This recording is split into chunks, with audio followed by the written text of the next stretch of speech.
Hello dear students. तो चलिए आज हम लोग क्लास 10th के यूरोप में राष्ट्रवाद का उदय उसे एक और क्वेश्चन को करते हैं, जो कि क्वेश्चन है आपका फ्रांसीसी क्रांतिकारियों ने, मतलब आने की जितने भी फ्रांस के क्रांतिकारी लोग थे, उन्होंने अन्य लोगों के बीच सामूहिक पहचान का भाव उत्पन्न करने के लिए कौन कौन सा कदम उठाए। मतलब बोल रहा है क्वेश्चन कि फ्रांसीसी क्रांतिकारियों ने सभी लोगों के बीच जो है सामूहिक पहचान का भाव उत्पन्न करने के लिए कौन कौन से कदम उठाए थे। तो देखिए ये क्वेश्चन आपका 4 नंबर में रहेगा या तो फिर 5 नंबर में रहेगा, ठीक है, 4 मार्क्स या फिर 5 मार्क्स के लिए। तो आपको आपका जिम्मेवारी भी बनता है कि आप उस क्वेश्चन को एकदम बढ़िया से सेटअप करें, ठीक है। तो आप पहले लिखेंगे कि फ्रांसीसी क्रांतिकारियों ने लोगों के बीच सामूहिक पहचान का भाव उत्पन्न करने के लिए निम्नलिखित कदम उठाए, जो कि अग्रलिखित है। अग्रलिखित मतलब आगे लिखा हुआ है, ठीक। चलिए पॉइंट वाइज पॉइंट हम लोग समझते जाते हैं। फर्स्ट पॉइंट है कि क्या पहला कदम क्या उठाया उन्होंने, तो उन्होंने पितृभूमि और नागरिक जैसे विचारों को सभी लोगों के अंदर जागरूक किया। मतलब समझिए इसको कि जितने भी फ्रांस के आम जनता थी, फ्रांस की जो भी आम जनता थी, आम लोग थे, उन लोगों के बीच में पितृभूमि और नागरिक जैसे विचारों को उत्पन्न किया। मतलब यानी कि सभी लोगों को बताया कि आप इस देश के नागरिक हैं, आप इस देश के प्रति आपका कर्तव्य बनता है कि आप कुछ अच्छा करें। आपका यहाँ पर पैतृक भूमि है, पैतृक संपत्ति है, तो आप इस देश को छोड़कर बिल्कुल भी ना जाएं। तो इन सभी जैसे विचारों को सभी लोगों के बीच में जागरूक किया।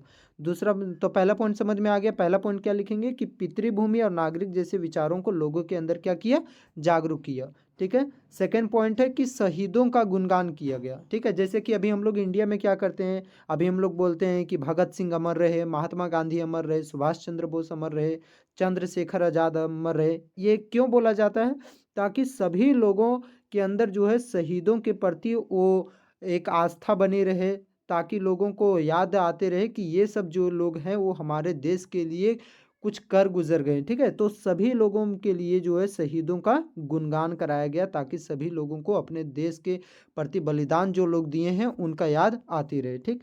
थर्ड पॉइंट है नई नई स्तुतियां रची गई। मतलब यानी कि नए नए स्लोगन दिए गए, जैसे कि हम लोग बोलते हैं ना, भारत माता की जय, वंदे मातरम, इस प्रकार से हम लोग एक स्लोगन बोलते हैं। तो उसी प्रकार से वहाँ पर भी फ्रांस में स्लोगन बोला गया, ठीक है। नई नई स्तुतियां रची गई ताकि जो लोग हैं वो उनसे अटैच रहें, ठीक है। क्वेश्चन पॉइंट नंबर 4 है नए तिरंगे झंडे को चुना गया। देखिए अगर किसी भी देश को एक एकता में बांधना है ना, तो सबसे जरूरी बात है कि वहाँ पर नए झंडे को चुना जाए। झंडा रहता है तो लोग उसमें बंधे हुए रहते हैं, ठीक है।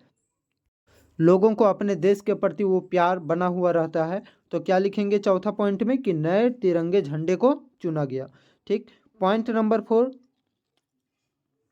सभी नागरिकों के लिए एक समान कानून बनाए गए। मतलब यानी कि पहले जो कानून था वो क्या होता था कि अमीर लोगों के लिए अलग कानून होता था, राजाओं के लिए अलग कानून होता था, प्रजा के लिए अलग कानून होता था, मजदूरों के लिए अलग कानून होता था। तो अब उसको हटा करके सभी लोगों के लिए एक समान कानून बना दिए गए कि अब से कानून जो होगा एक समान होगा, चाहे वो गरीब वर्ग के लोग हों, चाहे वो अमीर वर्ग के लोग हों। अगर सजा मिलेगी तो सभी को एक समान सजा मिलेगी, ठीक है। उस प्रकार से मतलब यानी कि सजा का जो प्रावधान है वो उनके गुनाहों के आधार पर कर दिया गया। मतलब यानी कि सभी नागरिकों के लिए एकदम एक समान कानून बनाए गए। छठा पॉइंट लिखेंगे हम लोग कि आंतरिक आयात निर्यात शुल्क जो है समाप्त कर दिए। फॉर एग्जांपल इसको अच्छा से समझते हैं। बात करते हैं कि ये मान लेते हैं कि ये आपका फ्रांस है।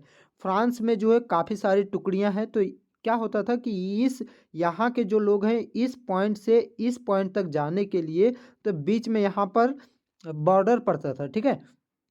तो इस पॉइंट से लेकर इस पॉइंट तक जाने के लिए अगर जाना पड़ता था तो यहाँ पर क्या होता था, सीमा शुल्क लगता था। फिर उसी तरह इस पॉइंट से इस पॉइंट जाना रहता था कोई सामान बेचने के लिए, तो यहाँ पर भी सीमा शुल्क लगता था। उसी तरह इस पॉइंट से इस पॉइंट तक जाने के लिए यहाँ पर भी सीमा शुल्क लगता था। तो जो आंतरिक सीमा शुल्क लगता था उसे क्या कर दिया गया, समाप्त कर दिया गया। बोला गया कि कोई भी अब आंतरिक आयात निर्यात शुल्क देना नहीं पड़ेगा।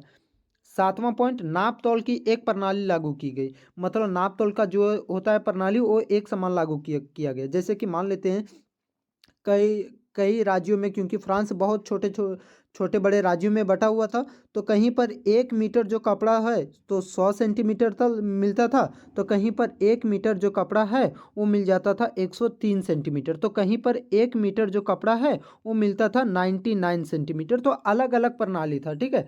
या तो कहीं पर केजी में नापा जाता था वस्तु का द्रव्यमान, तो कहीं पर पाउंड में नापा जाता था। तो इस तरह करके प्रणाली जो था वो अलग अलग था। तो इस प्रणाली को हटा दिया गया और बोला गया कि आपसे नाप तोल की जो प्रणाली होगी एकदम एक समान होगी, कहीं पर भी अलग अलग नहीं होगी। अभी हम लोग 1 केजी आलू खरीदते हैं तो क्या ऐसा थोड़ी ना कि 1 केजी आलू सिर्फ झारखंड में 1 केजी आलू मिलता है, 1 केजी बोलते हैं तो मतलब यानी कि 1000 ग्राम होता है।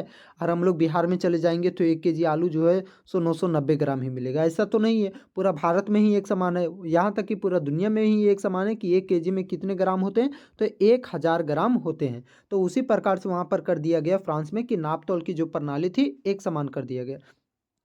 8वां पॉइंट, स्टेट जनरल का चुनाव जो है सक्रिय नागरिकों के द्वारा कराया गया और उसका जो स्टेट जनरल जो है उसका नाम बदल करके बाद में नेशनल असेंबली रख दिया गया। मतलब स्टेट जनरल का जो चुनाव है वो सभी सक्रिय नागरिकों के द्वारा कराया गया और उसका नाम बाद में बदल के क्या रख दिया गया, नेशनल असेंबली रख दिया गया। ठीक है, तो यहाँ तक हम लोग रखते हैं इसको। उम्मीद करता हूँ कि आप लोगों को यह वीडियो पसंद आया होगा। Thank you.